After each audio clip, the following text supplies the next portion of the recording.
नमस्कार दोस्तों, स्वागत है आपका एक कदम अध्यात्म की ओर में। समस्त हिंदू धर्म से जुड़े लोग यह बात जानते हैं कि जहाँ देवों के देव महादेव होंगे वहाँ नंदी बैल की उपस्थिति अवश्य ही होगी। आखिर नंदी बैल सच्ची आस्था व भक्ति का प्रतीक है। इसके साथ ही विशेष रूप से यह भगवान शिव की एकमात्र सवारी है। नंदी बैल के समर्पण के चलते ही कलयुग में भी यह शिव शंकर के साथ पूजनीय है। शिवलिंग के आसपास एक नंदी बैल जरूर होता है और भगवान शिव के साथ नंदी को भी लोग पूजते हैं और उनसे मन्नत मांगते हैं। नंदी के बिना शिवलिंग को अधूरा माना जाता है। लेकिन क्या आप जानते हैं कि आखिर कैलाशपति महादेव ने नंदी बैल को ही अपनी सवारी बनने की उपाधि क्यों प्रदान की? दरअसल इसके पीछे एक विशेष कथा छिपी हुई है। आइए जानते हैं इसकी पूरी कहानी। पौराणिक कथाओं के अनुसार प्राचीन काल में एक शिलाद नाम के ऋषि हुए जो कि पूर्ण रूप से प्रभु की पूजा में लीन रहने लगे थे। वे ब्रह्मचारी हो गए थे। ऐसे में परिवार के लोगों को उनके वंश की चिंता हुई। यह परेशानी लेकर सभी उनके पास पहुंचे और गृहस्थ जीवन में वापस आने का निवेदन किया। हालांकि वह नहीं माने, लेकिन उन्होंने जन्म मृत्यु से परे संतान प्राप्ति के लिए देवराज इंद्र की पूजा की। इंद्र प्रसन्न तो हुए, लेकिन ऐसी संतान का आशीर्वाद देने में वे असमर्थ थे। जब इंद्रदेव से इच्छा के मुताबिक संतान प्राप्ति का आशीर्वाद नहीं मिला तो शिलाद मुनि ने शिव जी की पूजा की। उनके कठोर तप से शिव जी अत्यंत प्रसन्न हुए और स्वयं उनकी संतान के रूप में जन्म लेने की बात कही। ऐसी कथा मिलती है कि एक दिन शिलाद मुनि खेत जोत रहे थे, तब उस भूमि पर उन्हें एक बालक मिला। वह उसे घर ले आए और उसका नाम नंदी रखा। भगवान भोलेनाथ ने मित्र और वरुण नाम के दो मुनियों को नंदी के पास भेजा। उन्होंने नंदी को बताया कि वह अल्पायु है। यह सुनकर नंदी बाबा वन में चले गए और उन्होंने महादेव की पूजा अर्चना की। उनकी पूजा से भोलेनाथ बहुत ही प्रसन्न हुए और नंदी को मृत्यु के भय से मुक्त करके अजर अमर होने का आशीर्वाद दिया। इसके अलावा गणों के अधिपति के रूप में भी नियुक्ति किया।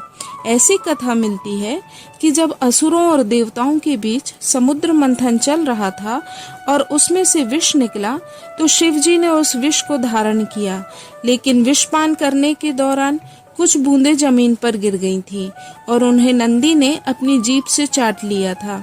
नंदी के इस भाव पर भोलेनाथ अत्यंत प्रसन्न हुए।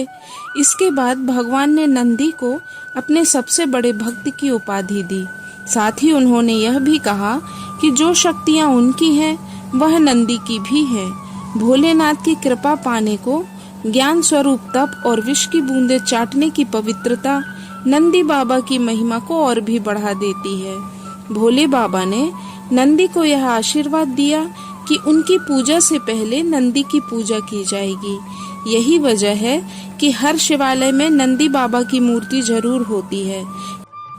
यह भी मान्यता है कि यदि आपको भोलेनाथ से कुछ मांगना है और आपने नंदी बाबा के कानों में सच्ची श्रद्धा, पवित्रता और अटूट निष्ठा से अपनी बात कह दी तो वह भोलेनाथ तक अर्जी जरूर पहुंचा देते हैं। यही नहीं, शिव जी भी मुराद पूरी कर देते हैं।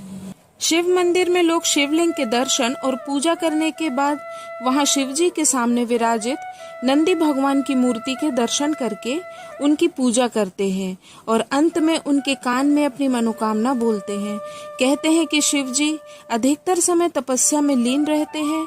उनकी तपस्या में विघ्न ना पड़े, इसलिए नंदी जी हमेशा उनकी सेवा में तैनात रहते हैं। जो भी भक्त भगवान शिव के पास जाकर अपनी समस्या बोलता है, नंदी उन्हें वहीं रोक लेते हैं।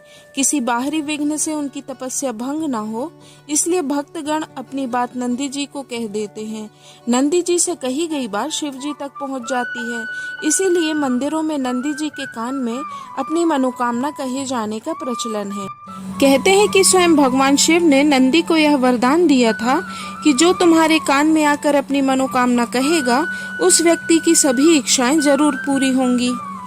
दोस्तों, हम सभी ने शिव जी के मंदिर में नंदी महाराज को हमेशा बैठे हुए ही देखा है, परंतु उज्जैन में महर्षि सांदीपनि का आश्रम स्थित है, जहां भगवान श्री कृष्ण ने 64 दिनों में 16 कलाओं और 64 विद्याओं का ज्ञान हासिल किया था। भगवान शिव का एक मंदिर भी है, जिसे पिंडेश्वर महादेव कहा जाता है। कहा जाता है कि जब भगवान शिव अपने प्रभु श्री कृष्ण की बाल लीलाओं का दर्शन करने यहाँ पधारे, तो गुरु और गोविंद के सम्मान में नंदी जी खड़े हो गए। यही वजह है कि यहाँ नंदी जी की खड़ी प्रतिमा के दर्शन भक्तों को होते हैं। नंदी महाराज जीवन में प्रसन्नता और सफलता के प्रतीक हैं। उनके दोनों सींग विवेक और वैराग्य के प्रतीक हैं। हिंदू शास्त्रों की माने तो भगवान शंकर के दर्शन करने से पहले व्यक्ति को नंदी जी के दर्शन जरूर करना चाहिए। अपने अहंकार, मोह, ईर्ष्या और छल कपट जैसे विकारों को नंदी जी के चरणों में समर्पित करके यदि हम भगवान शंकर से मनोकामना पूर्ण करने की इच्छा करेंगे तो वह जल्दी ही प्रसन्न होते हैं। तो दोस्तों, यह थी शिव जी के परम भक्त महाराज नंदी की कहानी। आशा है आपको यह वीडियो जरूर पसंद आई होगी। अगर आपको यह वीडियो पसंद आई तो कृपया इसे लाइक करें, शेयर करें और सब्सक्राइब जरूर करें। धन्यवाद। ओम नमः शिवाय।